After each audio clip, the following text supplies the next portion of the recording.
اعوذ باللہ من الشیطان الرجیم بسم اللہ الرحمن الرحیم۔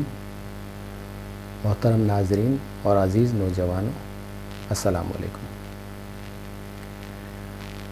آج ہم علامہ اقبال کا جو کلام شروع کر رہے ہیں وہ ہے ابلیس کی مجلس شورا۔ یہ کلام 1936 میں 1936 میں علامہ اقبال نے لکھا تھا اور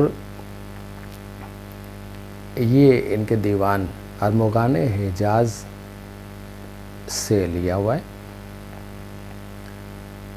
اس کا کچھ لکھنے کا طریقہ کار یہ ہے کہ علامہ اقبال ایک نقشہ کھینچ رہے ہیں کہ جیسے شیطان ابلیس جو ہے وہ اپنے کارکنوں کے ساتھ ایک میٹنگ کر رہا ہے، کنسلٹنسی میٹنگ کر رہا ہے، مجلس مشاورت کر رہا ہے جسے مجلس شورا بھی کہتے ہیں، اور ایک وہ خود ہے اور ساتھ میں اس کے 5 مشیر یا کنسلٹنٹ بیٹھے ہوئے ہیں، اور یہ سب جو ہے وہ اپنے کام کا جائزہ لے رہے ہیں کہ اب تک جو کچھ انہوں نے کیا ہے ان کے پلان کے مطابق وہ معاملہ کہاں تک پہنچا اور اب آگے ان کو کیا کرنا ہے۔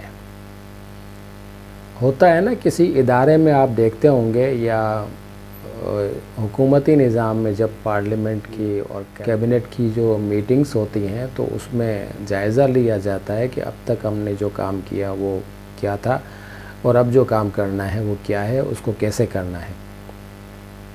تو وہی ایک جائزہ لینے والی میٹنگ کا نقشہ کھینچ رہے ہیں کہ کس طرح سے وہ میٹنگ ابلیس کی چل رہی ہے۔ آپ اپنے ذہن میں وہ خاکہ بٹھا لیجئے کہ جیسے ایک ٹیبل ہے اور اس پر ایک سائڈ پہ بحیثیت چیئرمین کے ابلیس موجود ہے اور اس کے سامنے ارد گرد 5 مشیر اس کے بیٹھے ہوئے ہیں اس سے ڈسکشن کے لیے، اور یہ ایک میٹنگ کا منظر اپنے سامنے اپنے ذہن میں آپ لیجئے اور پھر اس نظم کو سمجھنے کی کوشش کیجئے کہ ان کے جو مکالمات ہوتے ہیں، جو بحث و مباحثہ ہوتا ہے وہ کس طرح کا ہے۔ بڑی انٹرسٹنگ نظم ہے اور آئی تھنک اسکول میں کالج میں کہیں سلیبس میں پہلے تو ہوا کرتی تھی، اب آج کل کا مجھے نہیں پتہ کہ کسی لیول پر یہ ہو، ایم اے میں یا بی اے میں۔ بہرحال میں بی اے اور ایم اے نہیں کیا تو مجھے نہیں پتہ۔ آپ اسے سمجھنے کی کوشش کیجئے۔ تو سب سے پہلے جو اس ویڈیو میں آج جو ہم ڈسکس کریں گے وہ ابلیس شروع کرتا ہے میٹنگ تو وہ کیا کہتا ہے۔ میٹنگ پھر آپ ذہن میں لائیے کسی ادارے کی میٹنگ ہو رہی ہے تو چیئرمین جو سب سے پہلے کمپنی کا ایک جائزہ پیش کرتا ہے کہ کمپنی کہاں پر کھڑی ہے، ابھی تک ہم نے کیا اچیومنٹس کی ہیں، اور اس کے بعد پھر باقاعدہ مشاورت کا کام شروع ہوتا ہے، ڈائیلاگس ہوتے ہیں لوگوں کے درمیان، چیئرمین کے، ان کے، اس کے، تو بس وہ پورا ایک نقشہ کھینچا ہوا ہے۔ تو آج ہم اس ویڈیو میں جو دیکھ رہے ہیں وہ شروعات ہے میٹنگ کی، اور شروع میں ابلیس جو ہے وہ شیطان جو ہے وہ پوری کارروائی بتا رہا ہے کہ اب تک کیا ہوا ہے۔ پہلا شعر ہے: یہ عناصر کا پرانا کھیل یہ دنیائے دوں، ساکنان عرش اعظم کی تمناؤں کا ہو۔ عناصر ایلیمنٹس جو ہوتے ہیں، اس سے مراد یہ ہے کہ عناصر مٹی، پانی، آگ، ہوا۔ ہم سائنس میں دیکھتے ہیں نا کہ وہ کہتے ہیں کہ یہ 4 ایلیمنٹس ہیں، اس سے پوری یونیورس جو ہے وہ تخلیق کی گئی ہے، اور ان چاروں سے سب کچھ بنا ہوا ہے۔ کہیں سورج ہے تو آگ ہے، اور انسان ہے تو مٹی اور پانی ہے، اور زمین بنی ہوئی ہے تو مٹی سے اس کے اندر پانی ہے۔ تو یہ 4 عناصر کا وہ یہاں پہ حوالہ دے رہا ہے۔ عناصر پرانا کھیل، کائنات تو پرانی ہے، دنیا تو پرانی بنی ہوئی ہے، اور اسی طریقے سے دنیا میں چیزیں بن رہی ہیں، ختم ہو رہی ہیں، بن رہی ہیں، ختم ہو رہی ہیں۔ تو اس سے مراد ہے کہ یہ ایک بہت پرانا کھیل ہے جو کھیلا جا رہا ہے ان عناصر کے ساتھ۔ دنیائے دوں، دنیا تو یہ ہماری پریزنٹ ورلڈ، اور دوں کے معنی ہے کمینہ، رذیل، یہ معنی ہوتے ہیں اس کے۔ تو دنیائے دوں یعنی یہ کمینی دنیا، یہاں قدم قدم پر چالاکیاں، دھوکہ فریب، مکاری اور کمینگی ہے، تو وہ اس سے مراد دنیائے دوں سے مراد ہے کمینی دنیا، رذیل دنیا۔ ساکنان عرش اعظم، ساکنان ساکن کی جمع ہے۔ ساکن کے معنی کسی جگہ پہ رہنا، جو رہنے کی جگہ ہوتی ہے، کسی جگہ پہ رہنے والے کو ساکن کہتے ہیں۔ جیسے آپ ایڈریس لکھتے ہیں تو سکنا فلاں فلاں فلاں، یعنی یہاں کی رہائش ہے، تو ساکن رہنے والا، ساکنان رہنے والے۔ عرش اعظم سب سے اونچا عرش، تو ظاہر ہے کہ وہ اللہ تعالیٰ کا عرش ہے جو آسمانوں سے بھی اوپر ہے، اور وہ کوئی فزیکلی مٹیریلسٹک عرش یا تخت نہیں ہے، بلکہ وہ اللہ تعالیٰ کے نور کی تجلیاں جو ہے وہ ہر طرف بکھری ہوئی ہیں، بس وہی آپ سمجھ لیجئے کہ نور سے بنا ہوا ایک عرش ہے۔ یا یوں سمجھ لیجئے کہ وہ ہماری عقل سے ورا ہے، ہمیں سمجھ میں نہیں آ سکتا وہ ہماری اس دنیا میں رہ کر کہ وہ عرش کیسا ہوگا، مگر عرش اعظم سے مراد وہی اللہ تعالیٰ کا عرش ہے۔ تمنا خواہشات اور تمنا خواہش اور تمناؤں خواہشات۔ خوں تمناؤں کا ختم ہو جانا یا کسی وجہ سے ان کا ملیامیٹ ہو جانا۔ اب یہاں یہ کہہ رہا ہے کہ یہ جو ایلیمنٹس کا، آگ، مٹی، پانی، ہوا کا یہ جو پرانا کھیل ہے اس دنیا میں، وہ دراصل اس کمینی دنیا میں یہ سارا کھیل کھیلا جا رہا ہے۔ انسان جو ہے وہ کمینگی کے علاوہ کچھ نہیں کر رہا اس دنیا میں۔ ساکنان عرش اعظم کی تمناؤں کا خوں، عرش اعظم کے ارد گرد جو رہنے والے فرشتے ہیں جو اس کا مسلسل طواف کر رہے ہیں، اللہ تعالیٰ کی عبادت میں مصروف ہیں، یعنی وہ فرشتے جنہیں اللہ تعالیٰ کا قرب حاصل ہے، بہت زیادہ معتبر فرشتے ہیں جو کہ اس عرش کے ارد گرد موجود ہیں، بہت بلند مرتبہ فرشتے ہیں۔ تو کہہ رہا ہے کہ ابلیس اپنے چیلوں سے کہہ رہا ہے کہ یہ دراصل دنیائے دوں، یہ جو کمینی دنیا ہے اور اس کے جو رہنے والے ہیں، ان کی وجہ سے ان ساکنان عرش کا، ان مقرب فرشتوں کی تمناؤں کا خوں ہوا ہے۔ یعنی جب اللہ تعالیٰ نے انسان کو پیدا کیا، حضرت آدم علیہ السلام کو پیدا کیا اور فرشتوں سے کہا کہ اسے سجدہ کرو، تو دراصل حضرت آدم علیہ السلام کے پیدا ہونے سے پہلے فرشتے سب سے بلند ترین مخلوق تھے، اشرف المخلوقات تھے۔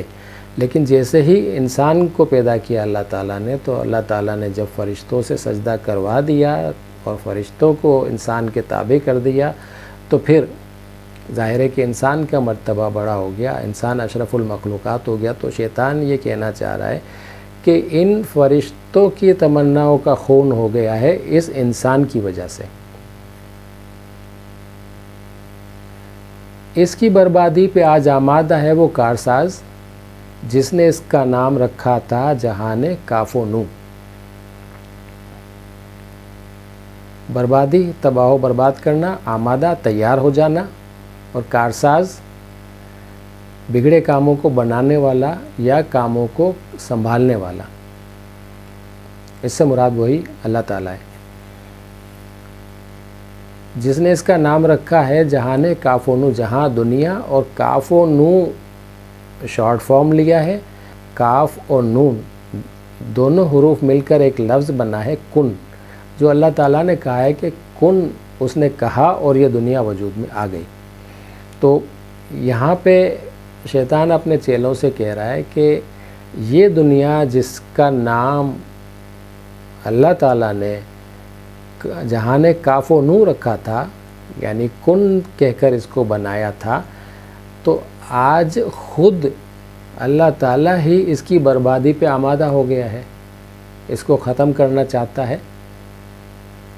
اب یہ جو ہے نا دیکھیے، یہ اپنی اچیومنٹس بتا رہا ہے یہ کہ ہم نے اس دنیا کو اس مقام پہ پہنچا دیا جہاں اب اللہ تعالیٰ کو بھی اس دنیا سے نفرت ہو گئی ہے اور وہ بھی اسے برباد کرنے کے لیے تیار ہو گیا ہے، آمادہ ہو گیا ہے۔ ہم اپنے مشن میں کامیاب نظر آ رہے ہیں، وہ یہ بتانا چاہ رہے ہیں۔ میں نے دکھلایا فرنگی کو ملوکیت کا خواب، میں نے توڑا مسجد و دیر و کلیسا کا فسون۔ فرنگی، انگریز یا ویسٹرن ورلڈ کا جو انسان ہے وہ ملوکیت، بادشاہت، جبری حکومت کرنا کسی کے اوپر، ملوکیت، توڑا، ختم کیا مسجد، مسلمانوں کی عبادت گاہ، دیر، مسلمان اور عیسائیوں کے علاوہ باقی تمام مذاہب کی عبادت گاہیں، بالخصوص بت پرستوں کی مندر آپ کہہ لیجئے، اور کلیسا کرسچنز کا جو چرچ ہوتا ہے، اس سے مراد ہوئے فسوں، جادو۔ اب یہاں یہ بتا رہا ہے کہ میں نے فرنگیوں کو ملوکیت کا خواب دکھایا، ان کے دل میں یہ خواہش پیدا کی کہ وہ دنیا پہ جبری حکومت کریں، دنیا کو اپنے کنٹرول میں لے لیں۔ یہ سب کچھ میں نے کیا ہے، وہ کہہ رہے ہیں۔ اور تمام مذاہب کے لوگ اپنی اپنی عبادت گاہوں کے ساتھ جڑے ہوئے تھے اور انہیں انسانیت کی بھلائی کا درس دیا جاتا تھا۔ دیکھیے دنیا کے جتنے بھی مذاہب ہیں وہ بنیادی جو حقائق ہیں انہیں تو وہ سارے تسلیم کرتے ہیں نا۔ دنیا کے تمام مذاہب چوری سے منع کرتے ہیں، ڈکیتی سے منع کرتے ہیں، جھوٹ بولنے سے منع کرتے ہیں، سچ بولنے کی ترغیب دیتے ہیں، انسانی حقوق کا خیال رکھنے کی ترغیب دیتے ہیں۔ تو یہ جو بنیادی سچائیاں ہیں اس کا تو درس ان تمام عبادت گاہوں سے انسان کو مل رہا تھا، مساجد سے بھی مل رہا تھا، مندر سے بھی مل رہا تھا، چرچ سے بھی مل رہا تھا۔ تو کہہ رہا ہے کہ یہ تو ان کا جادو تھا، مساجد کا، مندروں کا اور چرچز کا۔ یہ ایک جادو تھا جس میں انہوں نے اپنے اپنے مذہب کے ماننے والوں کو جکڑا ہوا تھا۔